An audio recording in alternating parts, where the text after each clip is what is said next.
Good morning everyone. Today we're looking at my first ever look at a TSAR Bomba watch. So the nickname actually comes from the TSAR Bomba, nuclear bomb, the Russian nuclear bomb from years ago. So let's have an initial look at the box.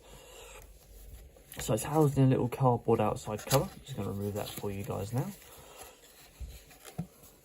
So we've got our warranty card just on the top there.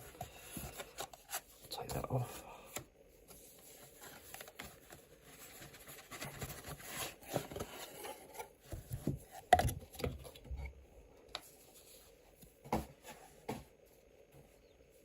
We've got a, when you're looking at it, it's got a bit more of an off-white colour, this. I'm not sure if this is an effect they're meant to be going for, but it almost looks like it's got a bit of staining to it.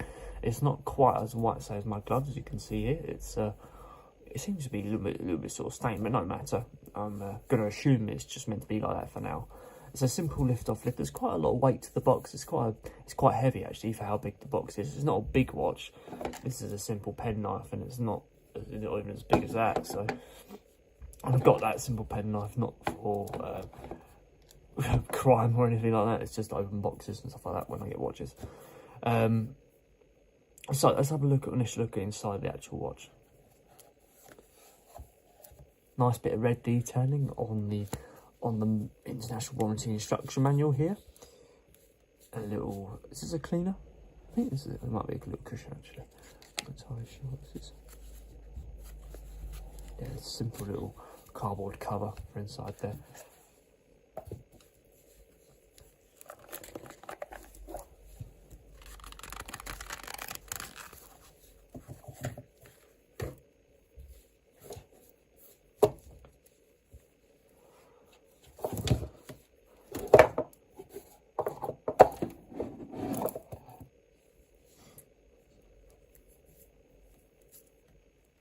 I'll remove that little bit of plastic in a minute for you guys. So this is the TSAR Bomba Elemental Carbon, the 8209 edition. So it retails at £389, weighs 117 grams, and uses a Japanese automatic A250 movement. So let's have a little look at the face. Let me just remove this bit of plastic for you guys, assuming the strap lets me.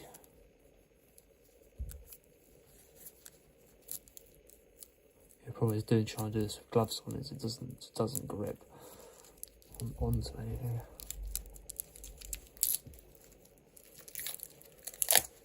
There we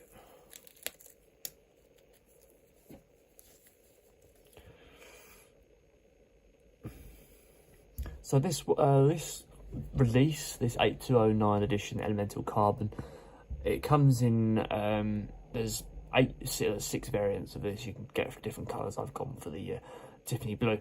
Now the emphasis on me going for that, I used to have one of these TSAR bombers, not this one, but I used to have the there was one that looked similar to this, and it was in rose gold. I used to wear that quite a lot, but that was years ago, and I'm going to do a video of one that is the closest one I can get to it on Amazon.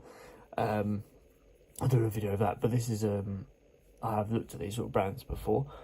And so the top of this actual face is usually a sapphire, and with this one it is. So let's talk a bit more about the specs. So you've got aviation grade IP, iron plated carbon on a stainless steel casing, I believe, because some places it says carbon, some places it says stainless steel, but I believe it's maybe I'm going to say a mix of the two. You get a 316 stainless steel casing with a curved sapphire glass going on the top of that, and these looms on here are Swiss Super Luminova. So you can see the watch is very sort of busy. You've got a sort of a skeletal view of the sort of movement here, and the overall sort of look to the actual watch looks very skeletal, very transparent, with these sort of synthetic screws on the side here, following the same sort of homage to Richard Mille, that sort of thing. And you've got a little yellow bit of detailing on the actual hand here, bit of an unusual mix of colour, being blue and yellow, but I can probably see the fact that the gold and the yellow goes together. That's probably why they've gone for it. What I'd never really liked about sort of TSAR bombers is the fact that the hands, that I feel like they should be fully filled in. Like this should be all luminous as well. As you can see, these actually it's only luminous tips. It makes the it can make it a little difficult to read sometimes, I guess, but then it's entirely sort of personal preference and stuff like that. My personal preference is I like to have bolder hands in this.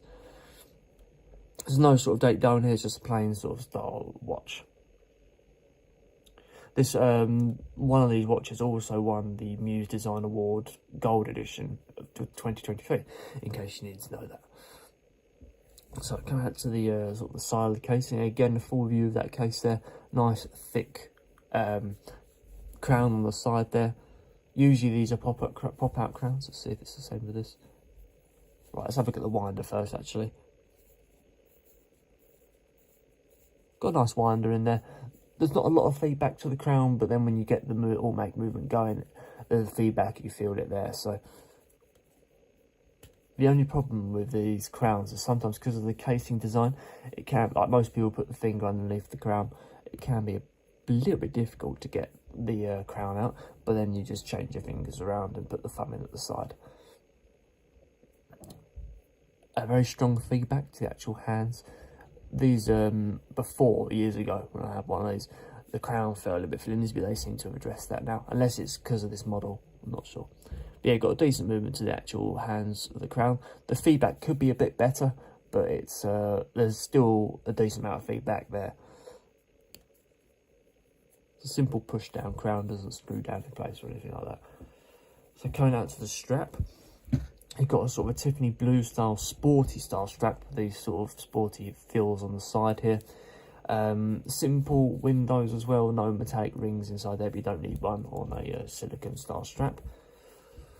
Coming down to the buckle, IP plated buckle with TSAR Bomba engraving, is that? I'm going to assume it is. Held in a nice buckle, sorry about the squeaking. Held in a nice screw there as well, decent quality. And finally, a view of the back plate. You've got a full sort of transparent view of that automatic movement in the back there.